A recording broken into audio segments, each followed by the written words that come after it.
Hey, what's up, GITV? My name is Tim. I am here with Head Tech Frank. And, you know, Frank likes building custom guns. He's been doing it for a long time. But it seems like every time we build a custom gun, everyone's complaining that it's just another M4.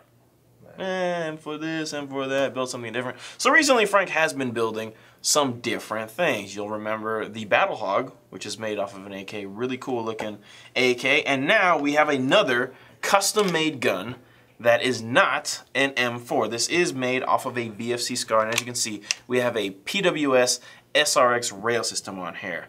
Now, another thing that everyone complains about is like, oh, that's not a custom gun, you just threw a rail system on here. Well, you know what, this took a little more than just screwing the rail system in, right, Frank? Yeah, the rail system was built for the actual FN SCAR, so we're talking about an airsoft gun and obviously a real firearm.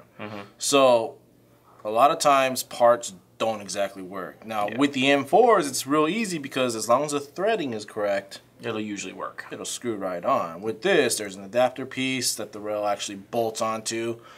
The dimensions were pretty close, but they weren't exact. So actually, you know, spent about 3.5 hours last night on my mill, basically filing, shaving, fitting, making sure that machining the the piece to get it to fit, yeah. And it is on here nice and solid. So just to clarify, Frank, this is an actual primary weapon system rail system. Yes. So this is made for a real gun. This is a VFC SCAR, probably the most realistic SCAR on the market, but the dimensions for the front adapter plate were still a little bit off. So this is more than just a throwing a rail system on a type of gun. And I actually need to, you know, kind of tip the hat to VFC because I think when they were building the SCAR, there weren't too many SCARs available for us to just, you know, go buy, oh, I want to go buy a SCAR and copy it. So just looking at that, if you look at the rail system, it does match up pretty well. This looks fantastic on here. I mean, I have two SCARs. They're made by G&G. I like them a lot, but VFC definitely has a great fit and finish and a great element of realism to their AEGs.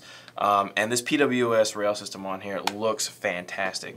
And Josh, I believe, informed me that this is exactly how Travis Haley has his setup because he has this rail system on a SCAR. And I really dig it because it covers the barrel. And I think that it gives the gun a little more of a flush look to it, and it definitely extends the real estate on here for adding accessories like laser aiming boxes, flashlights, vertical grips, what have you. So it's a little different take on a SCAR. You know, you don't see, I personally have never seen a modified SCAR out there. So this is something, if you have a SCAR, it can make it look a little bit unique. But you know what, this is a rail system made for a real gun, so this thing is pretty pricey. It's about $2 right, Frank? About $200. Yeah. So $200 for that. This VFC gun runs about $3 something, right? $360. So you're looking at about a $500 gun right here. None of the internals have been upgraded, but VFC makes some pretty solid guns. So you can expect basically a stock VFC with a PWS SRX rail system on here, and there you go. You've got a pretty solid and very unique custom AEG. That's pretty much going to do it. I mean, everything else is the same as a regular SCAR. Do you have anything else to add, Frank? No, pretty much. The PWS SRX rail system is, I think, the only rail system available for the FN SCARs right now. A couple years back, I did see that Voltar had a rail system that looked really cool, but I don't think they ever released it. It's just been a prototype for the past 2 or 3 years. You know more about rail guns than most other people I know, so I would take your word for it if Voltar never put that thing out. But, you know, take a look at this PWS SRX SCAR on Airsoft GI. It's going to be on the website very, very soon. My name is Tim. This is Head Tech Frank. Thanks for watching GITV. See you guys.